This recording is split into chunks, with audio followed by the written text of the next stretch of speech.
नमस्कार, एक बार फिर से आपका स्वागत है। मैं विपिन शर्मा। आज हम शुरू करेंगे अध्याय 4 कक्षा 10वीं और ये सब्जेक्ट मैथमेटिक्स है। अध्याय 4 हमने पिछले जो अध्याय 3 है, पिछली वीडियोस में हमने अध्याय 3 को ख़त्म किया। अध्याय 3 में हमने एक ग्राफिकल मेथड के बारे में जाना कि कैसे एक समीकरण, रैखिक समीकरण युग्म को ग्राफिकली हम सॉल्व करते हैं। प्रतिस्थापन विधि हमसे हम कैसे सॉल्व करते हैं, विलोपन विधि से कैसे सॉल्व करते हैं और वज्रगुणन विधि से कैसे सॉल्व करते हैं। फिर कुछ प्रॉब्लम्स लास्ट में मैंने आपको बताई थी, जिसमें आपको था कि कुछ प्रॉब्लम्स दी है आपको, उनको आपने रैखिक समीकरण युग्म में बदलना है, फिर उनको सॉल्व करना है by putting P and Q. ठीक है, 1/x और 1/ax माइनस पी, इस तरह से उनको पी और क्यू भरना है। ठीक है, अब जो चौथा अध्याय है प्यारे बच्चों, इसके बारे में आपको मैंने बहुत पहले वीडियो जारी किया था, जिसका डिस्क्रिप्शन में मैंने जिसका लिंक आपसे शेयर किया है। डिटेल में आप उस वीडियो को देखकर आप जानेंगे। और जो हमारे इस द्विघात समीकरण जो एक चैप्टर है, ये अध्याय 4 है, चौथा अध्याय है, उसमें जो मेनली हम डिस्कस करने जा रहे हैं, इस चैप्टर में क्या डिस्कस करेंगे वो मैं आपको पहले ही आपको थोड़ा सा इसको इंट्रोड्यूस करवा देता हूँ। ठीक है, मतलब ये आपका इंट्रोडक्शन है द्विघात समीकरण से। ठीक है, सबसे पहले आप द्विघात समीकरण, क्वाड्रेटिक इक्वेशन, इंग्लिश में क्वाड्रेटिक इक्वेशन। और द्विघात समीकरण होता क्या है, आपने बहुपद के बारे में पढ़ा। ठीक है, कि एक चर और अचर के मिलने से बनता है। ठीक है, जब हम उनको जमा करते हैं, घटाते हैं, ठीक है, उनसे बहुपद बनता है। जब हम इक्वलिटी का साइन लगा लेते हैं, इक्वल टू किसी नंबर या किसी जीरो के बराबर या किसी नंबर के बराबर इक्वल कर देते, तो वो समीकरण बन जाता है। अब कैसे पता लगाते हैं हम कि समीकरण द्विघात है या त्रिघात है या रैखिक है? तो मैंने उसमें एक बात और बताई थी आपको कि हम जो चर होता है उसकी मैक्सिमम डिग्री देखते हैं, अधिकतम घात देखते हैं। आप यहाँ देख सकते हैं इस समीकरण में जो ax² + bx + c बराबर है 0, ये समीकरण है, इसकी जो अधिकतम घात है वो x की वो 2 है। ठीक है, इसलिए ये द्विघात समीकरण है। और इसमें जो मेन बात क्या रहती है कि a जो है वो कभी भी 0 नहीं होता, क्योंकि अगर a 0 हो जाएगा ना तो ये द्विघात नहीं रहेगा। फिर ये a 0 मतलब ये टर्म 0 हो जाएगी, तो bx + c, तो ये रैखिक समीकरण बनेगा, क्योंकि यहाँ पे x की मैक्सिमम घात कितनी रहेगी, 1 रहेगी, तो ये द्विघात समीकरण नहीं होगा। इसलिए a जो है वो कभी भी 0 के बराबर नहीं होता। a यहाँ पे कोई a b c जो है वो यहाँ पे कोई वास्तविक संख्याएं है। ठीक है, वो कुछ भी हो सकता है, वो रियल नंबर भी हो सकती है, वो नेचुरल नंबर भी हो सकती है, वो होल नंबर भी हो सकती है, वो रैशनल भी हो सकती है, वो इररेशनल भी हो सकती है। उदाहरण के लिए अगर मैं बात करूँ तो 2x² - 3x + 1 ये क्या है, = 0, ये क्या है, समीकरण है।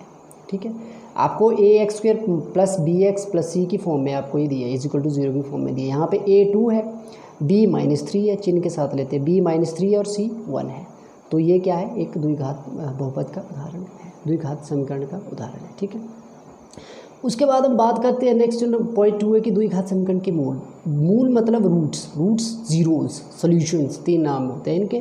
तो जीरोज ऑफ क्वाड्रेटिक इक्वेशंस क्या होती है प्यारे बच्चों, मैंने पहले भी आपको बताया था कि जो जीरो होती है, जो मूल होता है, वो x की वो वैल्यू होती है जिसको अगर हम उस समीकरण में रखें तो वो समीकरण क्या हो जाए, 0 हो जाए। ठीक है, मतलब वो x की जो वैल्यू है वो समीकरण को सेटिस्फाई करेगी, वही इसका क्या होगा, द्विघात समीकरण का मूल होगा। तो मैंने यहाँ पे a मान ली, कोई वास्तविक संख्या a ले ली मैंने। ठीक है, और उसको मान लिया कि ये वास्तविक संख्या और ये जो है वो द्विघात समीकरण जो दिया है ना आपको, ax² + bx + c, ये इसका क्या है, मूल है a। तो मतलब इस समीकरण को सेटिस्फाई करती है, तो हम x की जगह क्या करेंगे, यहाँ a भर देंगे। तो मैंने क्या कर दिया, यहाँ पे x बराबर है a भर दिया मैंने, तो a × x² था, तो x² की जगह मैंने a² कर दिया, प्लस b × x था तो b × a कर दिया, प्लस c। जब मैं इस a को अगर इसमें भरूँ x, तो ये 0 के बराबर हो जाए, मतलब ये भी 0 हो जाए। ठीक है, जमा माइनस करके जो है वो आपके पास 0 हो जाए, तो वो क्या होगा, a जो होगा वो इस समीकरण का, द्विघात समीकरण का क्या होगा, हल होगा या मूल होगा। ठीक है, मूल बोलते इसको, हल या मूल एक ही बात है। ठीक है, उसके बाद अब हम पता कैसे लगाते कि इस समीकरण के कितने मूल होंगे। तो मैंने फिर एक बात और बता दी कि जब आप x की अधिकतम घात देखते हैं तो इससे आपको एक बात तो ये पता चलती है ना कि एक द्विघात समीकरण है। एक और बात आपको चलती है पता कि इसके कितने मूल है, मतलब इसके कितने हल है, तो इसके जितनी इसकी घात होगी उतने ही इसके हल होंगे। ठीक है, मतलब x की घात 2 है, इसलिए हम इसको द्विघात समीकरण बोल रहे हैं, तो इसके 2 क्या होंगे, हल होंगे, 2 सोल्यूशन होंगे। तो द्विघात समीकरण के कितने मूल होते हैं, 2 होते हैं। ठीक है, 2 जो क्वाड्रेटिक इक्वेशन है उसके 2 रूट्स होते हैं। ठीक है, क्योंकि इसमें चर की जो अधिकतम घात है वो कितनी होती है, 2 होती है। ठीक है, उसके बाद ये द्विघात समीकरण की बात होगी, उसके मूलों की बात होगी। ठीक है, अब हम बात करेंगे कि द्विघात समीकरण को हल कैसे करते हैं। हमने रैखिक समीकरण को हल करने की विधियाँ पढ़ी, पिछले चैप्टर में हमने रैखिक समीकरण को हल करने की 3 विधियाँ पढ़ी। अब हम रैखिक के बाद, रैखिक में क्या होता है कि एक चर की जो घात होती है मैक्सिमम वो 1 होती है, और वो कौन सी थी, 2 चर वाले रैखिक समीकरण थे। अब जो हमारे पास समीकरण है वो द्विघात समीकरण है और इसमें एक ही चर होगा, अभी तक इसमें एक ही चर होगा, ठीक है। तो द्विघात समीकरण को हल करने की सबसे पहली विधि जो होती है गुणनखंड विधि। गुणनखंड विधि मतलब फैक्टराइजेशन मेथड, इसके बारे में हम पहले पिछले चैप्टर में पढ़ चुके कि कैसे फैक्टराइज करते हैं, ठीक है। 9th में भी पढ़ा है आपने, ठीक है, गुणनखंड कैसे बनाते हैं एक बहुपद के। उसके बाद आता है आपका पूर्ण वर्ग बनाने की विधि। पूर्ण वर्ग कैसे बनाते हैं हम कि a + b या a - b का स्क्वायर की फॉर्म में उसको हम चेंज कर देते हैं, ठीक है। वो पूर्ण वर्ग जैसे करेंगे वैसे वैसे पता चलता जाएगा। उसके बाद इस चैप्टर में डिस्कस करेंगे हम थर्ड जो फॉर्मूला द्विघात फॉर्मूले द्वारा। द्विघात मतलब क्वाड्रेटिक फार्मूला। क्वाड्रेटिक फार्मूला ये रहता है आपका x = -b प्लस माइनस, यहाँ मैंने यहाँ अलग अलग लिखा, प्लस का अलग या माइनस का अलग, और क्वाड्रेटिक फॉर्मूले में ये इकट्ठा रहता है प्लस माइनस, ठीक है। -b + -√b² - 4ac / 2a, ठीक है। लेकिन अब क्योंकि हम जो है वो इन तीनों मेथड में से सबसे पहले जो करेंगे वो गुणनखंड विधि करेंगे, ठीक है। तो इसके बारे में हम ज़्यादा डिटेल में जो वो बाद में जब क्वेश्चंस करेंगे फिर हम इसके बारे में पढ़ेंगे, ठीक है। उसके बाद आता है द्विघात समीकरण के मूल। प्यारे बच्चों, द्विघात समीकरण के मूल जो होते हैं ना, एक तो हम फैक्टराइजेशन मेथड से फाइंड आउट करते हैं, दूसरा पूर्ण वर्ग विधि द्वारा हम उसको फाइंड आउट करते हैं। जब हम क्वाड्रेटिक फार्मूले से करते हैं तो हमारे पास 2 ये आते हैं मूल। मतलब अगर x बराबर है, आप -b लेते हो, उसमें ऐड कर देते हो अंडर रूट किसका, b² - 4ac, इसको हम बोलते हैं डिस्क्रिमिनेंट, विविक्त कर, ठीक है। इसको बोलते हैं विविक्त कर, डिस्क्रिमिनेंट, ठीक है। इस डिस्क्रिमिनेंट का अंडर रूट और इस पूरे को डिवाइड करते हैं हम 2a मतलब 2 गुणा a मतलब x² का गुणांक, ठीक है। b मतलब x का गुणांक, c मतलब जो अचर पद है, ठीक है। इन सब को ही हमने प्लस माइनस अंडर रूट लेकर करना और वहाँ से हमें रूट्स मिल जाएंगे। तो ये एक बार हम प्लस में लेंगे, एक बार यही माइनस पे लेंगे, चीज़ें वही रहेंगी, ABC लिखने का तरीका वही रहेगा, सिर्फ बीच का चिन्ह चेंज होगा, यहाँ प्लस है माइनस का। तो क्योंकि 2 रूट्स है, इसके 2 घात की जो द्विघात समीकरण होता है उसकी मैक्सिमम अधिकतम घात 2 होती है, तो इसके 2 रूट्स आएंगे, तो वो कौन से, एक ये और एक ये, ठीक है। अब हम जो है नेक्स्ट जो एक पॉइंट है इसका मेन जो रहता है हमारे पास विविक्त कर, जिसके बारे में मैंने पिछले पॉइंट में बात की, डिस्क्रिमिनेंट। प्यारे बच्चों, डिस्क्रिमिनेंट होता है किसी द्विघात समीकरण का, उसको ज्ञात करने का भी एक फॉर्मूला होता है जो मैंने पीछे लिखा था, b² - 4ac। इसको हम क्या बोलते हैं, d से डिनोट करते हैं इसको। हिंदी में बात करें तो विविक्त कर।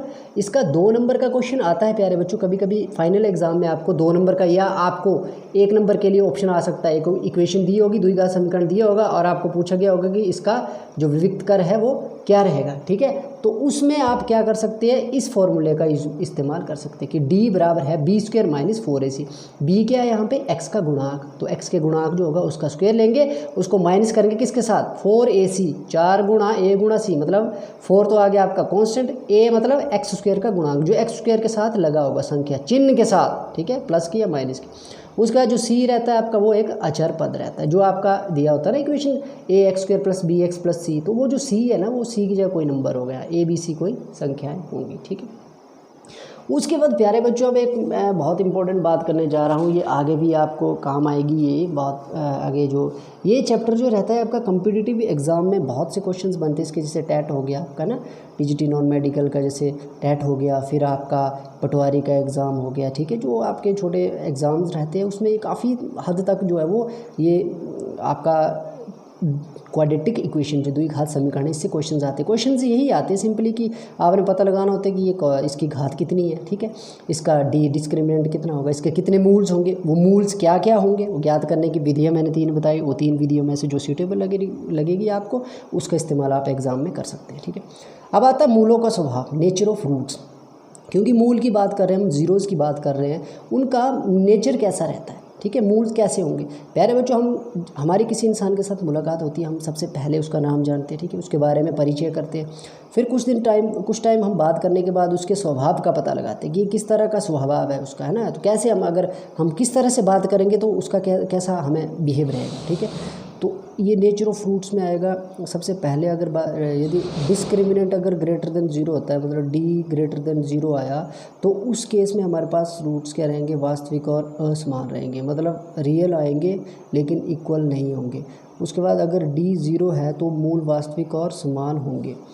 यदि d 0 से छोटा है तो अवास्तविक होंगे। अवास्तविक मतलब रियल नंबर नहीं होंगे, वो काल्पनिक संख्याएं होंगी। और ये कंसेप्ट जो आपका आता है ये हायर क्लासेस में आता है, जैसे +1 +2 में आप मैथमेटिक्स पढ़ेंगे तो वहाँ आपका ये आएगा। सिंपली अभी आपने डिस्क्रिमिनेंट चेक करना है, इनका द्विघात समीकरण का डिस्क्रिमिनेंट डी चेक करना है, जो फॉर्मूला ये, इसको फॉर्मूले को लगाने के बाद जो आपके पास वैल्यू आएगी, अगर वो 0 से बड़ी आती है तो उस केस में हम सीधा बोल सकते हैं कि जो रूट्स है वो वास्तविक है, मतलब कोई रियल नंबर है, वो नेचुरल भी हो सकता है कोई, या वो होल नंबर भी हो सकता है, या वो रैशनल भी हो सकता है, या वो इर्रेशनल भी हो सकता है, लेकिन होंगे वास्तविक, लेकिन अलग अलग होंगे। ठीक है, जैसे अगर किसी द्विघात समीकरण का एक रूट 2 है तो दूसरा 4 होगा, 5 होगा, एक जैसा नहीं होगा। अगर एक 2 है तो दूसरा भी 2 नहीं होगा। वैसे अगर D 0 है तो उस केस में मूल जो है वो वास्तविक होंगे और समान होंगे। इस केस में जो आएगा आपका एक जैसे रूट्स आएंगे। ठीक है, मान लो द्विघात समीकरण को ही हमने सॉल्व किया, उसके रूट्स फाइंड किए 2, तो पहला रूट भी 2 आ रहा है, दूसरा रूट भी 2 आ रहा है। ठीक है, कब आएगा? जब D 0 होगा। ठीक है, ये नेचर रहेगा रूट्स का। जब D <0 मतलब D जो है वो 0 से छोटा, माइनस में वैल्यू आएगी D की, तो उस केस में हम सीधा बोल देंगे कि इसके रूट्स जो है वो रियल नहीं है, मतलब नॉन रियल है, अवास्तविक मूल है। उसके बाद हम जो है वो नेक्स्ट चैप्टर शुरू करेंगे, फर्स्ट एक्सरसाइज भी करेंगे, उसमें हम पता लगाएंगे कि कैसे पता लगाते हैं, मतलब हम कि जो समीकरण है वो द्विघात है या नहीं है। ठीक है, फिर हम स्टेटमेंट से द्विघात समीकरण को बनाना सीखेंगे। ठीक है, थैंक यू।